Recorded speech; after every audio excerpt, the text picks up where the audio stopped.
الحمدللہ رب العالمین والصلاة والسلام علی رسولہ محمد وعلی آلہ وصحبہ اجمعین اما بعد۔ صحیحین کی روایت ہے، بخاری اور مسلم کی۔ آپ صلی اللہ علیہ وسلم نے خبر دی، یتبع المیت ثلاثۃ فیرجع اثنان ویبقى واحد، کہ کوئی بھی آدمی جب اس کی وفات ہوتی ہے تو اس کے پیچھے دفن کرنے کے لیے جو لوگ جاتے ہیں یا جس طرح کی چیزیں جاتی ہیں، تین طرح کی چیزیں ہیں: اس کے اہل و عیال، گھر والے، اس کا مال، اس کا عمل۔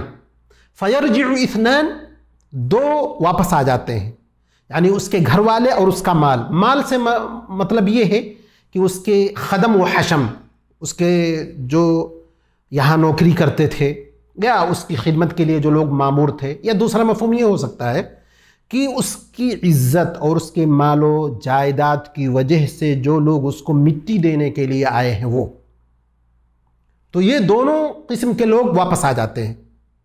عمل اس کا صرف باقی بچتا ہے اس کے ساتھ۔ بہت سے لوگ تو ایسے ہیں دنیا میں کہ جن کے ساتھ یہ تینوں چیزیں نہیں رہتی، ایسی جگہ وفات ہوئی کہ کسی کو پتہ ہی نہیں چلا، تو وہاں مال اور اہل رہیں گے ہی نہیں، صرف اس کا عمل رہے گا۔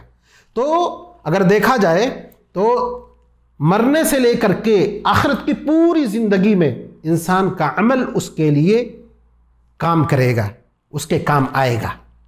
عمل اگر اچھا ہے، جیسے کہ دوسری روایتوں میں موجود ہے کہ جب انسان قبر میں داخل ہوگا، عمل اچھا ہے تو وہ عمل خوبصورت آدمی کے شکل میں اس کے سامنے آئے گا۔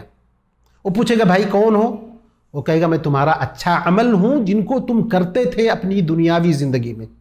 اور اگر وہی برا عمل ہے تو نہایت بھیانک شکل میں اس کا عمل اس کے سامنے آئے گا۔ وہ پوچھے گا کون ہو تم؟ تمہارے وہ کرتوت جو تم دنیا میں کرتے تھے۔ اس حدیث سے یہ بات ہم کو ذہن نشین کر لینا چاہیے کہ وہ چیز جو مرتے ہی ہمارا ساتھ دے گی، اس چیز پر ہم کو زیادہ دھیان دینا چاہیے۔ بہت سارے لوگ اہل و عیال اپنے مال میں مشغول ہو کر کے اللہ سے غافل ہو جاتے ہیں، اور اس مضمون کو جو حدیث میں موجود ہے، دوسری آیتوں میں بھی ذکر اس کا کیا گیا ہے۔ اللہ تبارک و تعالی نے فرمایا وَمَا أَمْوَالُكُمْ وَلَا أَوْلَادُكُمْ بِالَّتِي تُقَرِّبُكُمْ عِنْدَنَا زُلْفَى إِلَّا مَنْ آمَنَ وَعَمِلَ صَالِحًا، تمہارے مال اور تمہارے اہل و عیال اللہ سے تم کو قریب نہیں کر سکتے سوائے اس کے کہ تم ایمان لاؤ اور اچھا عمل کر لو۔ تو یہ ایمان لانا اور اچھا عمل کرنا ہی اللہ سے قربت کے ذریعہ ہیں، اور مال و دولت، اہل و عیال یہ کام نہیں آئیں گے آخرت میں۔ تو ایک مومن بندہ کو یہ بات ذہن نشین کر لینی چاہیے اور اس بات کی تیاری کرنی چاہیے۔ مثال کے طور پر اس کو قبر میں جانا ہے، پہلی منزل، کہ جس کے بارے میں پیارے حبیب صلی اللہ علیہ وسلم نے فرمایا کہ قبر پہلی منزل ہے، اگر وہ کامیاب ہو گیا انسان اس میں تو آگے کامیاب ہونے کے چانسز ہیں، ورنہ اگر اس میں ناکام ہوا تو آگے تو اور زیادہ ناکامی کا سامنا اس کو کرنا ہے۔ تو جیسے قبر کے جو عذاب ہیں، حدیث شریف میں آتا ہے، صحیحین میں ہے، بخاری و مسلم میں، آپ صلی اللہ علیہ وسلم نے فرمایا کہ دو چیزوں کی وجہ سے اکثر لوگوں کو قبر کی عذاب ہوتی ہے، قبر کا عذاب ہوتا ہے۔ پہلی چیز، پیشاب کے چھینٹوں سے پرہیزی انسان نہ کرے، نہ بچے، اور دوسری چیز یہ ہے کہ غیبت کرے، چغل خوری کرے، دو آدمیوں کو برائی کر کے لڑا دے۔ تو ان دونوں چیزوں سے بچنا چاہیے انسان کو۔ اور دوسری روایت میں ہے سورۃ الملک کی اگر کوئی روزانہ تلاوت کرتا ہے تو قبر کے عذاب سے انسان کو نجات ملے گی۔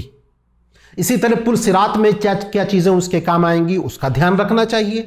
روز محشر میں جب اللہ تبارک و تعالیٰ کے عرش کے سائے کے سوا کوئی سایہ نہ ہوگا، وہاں اس کے لیے سامان کرنا چاہیے، چپکے سے صدقہ کرنا، اللہ کے تقوی کا اعتبار کر کے برائی میں نہ پڑنا، آپس میں صرف دین کی بنیاد پر محبت کرنا، یہ ساری چیزیں ہیں جو روز محشر میں انسان کو کامیابی دلائیں گے یا عرش کا سایہ مہیا کریں گی۔